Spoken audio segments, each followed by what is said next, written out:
வணக்கம். தமிழ் ஃபுட் கார்னர்ல கிறிஸ்பியான, ருசியான, ஹெல்த்தியான ஒரு ஸ்நாக் ரெசிபி பார்க்க போறோம். வாழைப்பூவை கிளீன் பண்றதுக்கு கொஞ்சம் டைம் எடுத்துக்கிட்டாலும் இது கொடுக்குற ஃபிளேவர்னால இந்த வடையோட டேஸ்டே ரொம்ப நல்லா இருக்கும். வீட்டில் உள்ள எல்லாருமே இன்னொன்னு கிடைக்குமா அப்படின்னு கேட்குற அளவுக்கு அவ்வளவு டேஸ்டா இருக்கும். இப்ப செய்ய ஸ்டார்ட் பண்ணலாம். இந்த பவுல்ல 1 கப் பட்டாணி பருப்பு சேர்க்கிறேன். இதுக்கு பதில் நீங்க கடலை பருப்பு இருந்தாலும் எடுத்துக்கலாம். இதை வாஷ் பண்ணிட்டு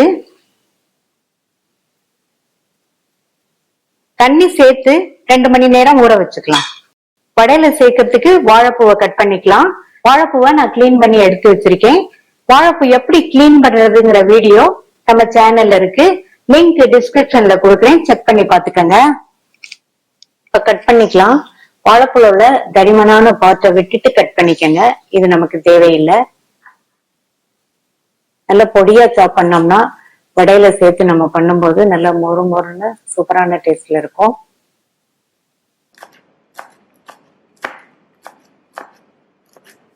முக்கால் கப் அளவுக்கு வாழைப்பூ கட் பண்ணி எடுத்து வச்சிருக்கேன். பருப்பு 2 மணி நேரம் ஊறிடுச்சு. இதில் உள்ள தண்ணியை வடிச்சிட்டு இந்த மிக்ஸி ஜார்ல 1/2 டீஸ்பூன் சோம்பும் 3 காஞ்ச மிளகாவையும் சேர்த்துட்டு நம்ம வடிகட்டி வச்ச பருப்புல இருந்து கொஞ்சமா சேர்த்து 4-5 சுத்தி எடுத்துட்டு வந்துடலாம். இந்த மாதிரி ஃபர்ஸ்ட் அரைச்சிட்டோம்னா மிளகாய்லாம் ஓரளவு அரைபெற்றோம். மிளகாய்லாம் ஓரளவு அரைபெற்றிருக்கு. மீதி உள்ள பருப்பையும் சேர்க்கிறேன். இப்ப இத கொரகொரப்பா இருக்கிற மாதிரி அரைக்கணும். அரைக்கும் போது ஒரு ஸ்பூன் வச்சு மிக்ஸ் பண்ணி விட்டு அரைங்க.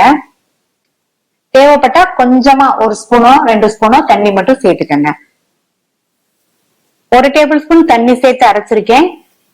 இந்த அளவு கொரகொரப்பா இருக்கிற மாதிரி அரைச்சுக்கங்க. இத மிக்சிங் பவுலுக்கு மாத்திட்டு இது கூட சாப் பண்ணி வச்ச வாழைப்பூ, கட் பண்ண ஒரு மீடியம் சைஸ் வெங்காயம், வெங்காயத்தை லைட்டா இந்த மாதிரி கைய வச்சு அழுத்திட்டு சேர்த்துக்கங்க. 5 பல் பூண்டை தோலோடைய தட்டி சேர்க்கிறேன்.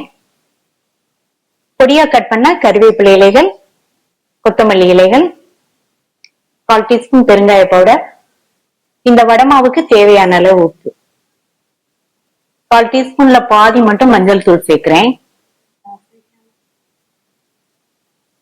எல்லாத்தையும் நல்லா ஒண்ணு சேர்த்து பிசைஞ்சுக்கலாம்.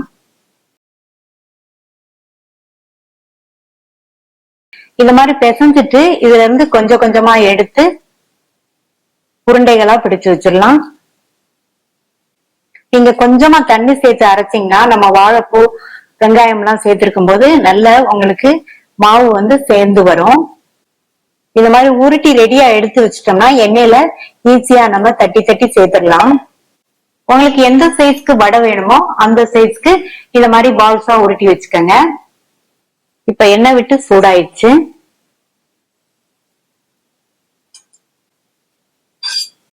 ஸ்டவ் மீடியம் ஃப்ளேம்ல வச்சுட்டு நம்ம உருட்டி வச்ச ஒவ்வொரு பால்ஸா எடுத்து மறுபடியும் நல்லா ஒரு தடவை உருட்டிட்டு தட்டி தட்டி எண்ணெயில சேர்த்துடலாம். லைட்டா அந்த மாதிரி பிரஸ் பண்ணா போதும்.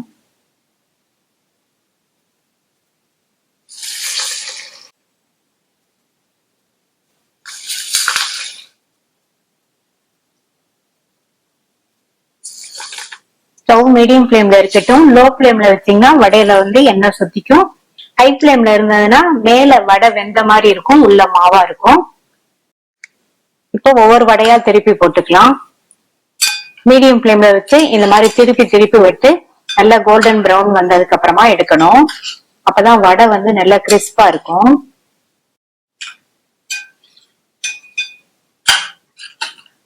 இப்ப வடை நல்லா கோல்டன் பிரவுனா வந்துருச்சு. இந்த ஸ்டேஜ்ல எடுத்தா கரெக்டா இருக்கும். மீதி உள்ளதை இதே மாதிரி போட்டு எடுத்துடலாம். நல்லா மொறு மொறுன்னு சுவையான வாழைப்பூ வடை ரெடி ஆயிடுச்சு.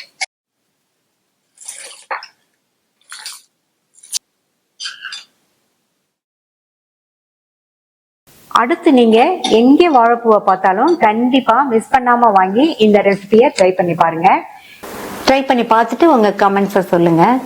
இது வரைக்கும் தமிழ் ஃபுட் கார்னர் சேனலை சப்ஸ்கிரைப் பண்ணாதவங்க சப்ஸ்கிரைப் பண்ணிக்கங்க. தேங்க்யூ.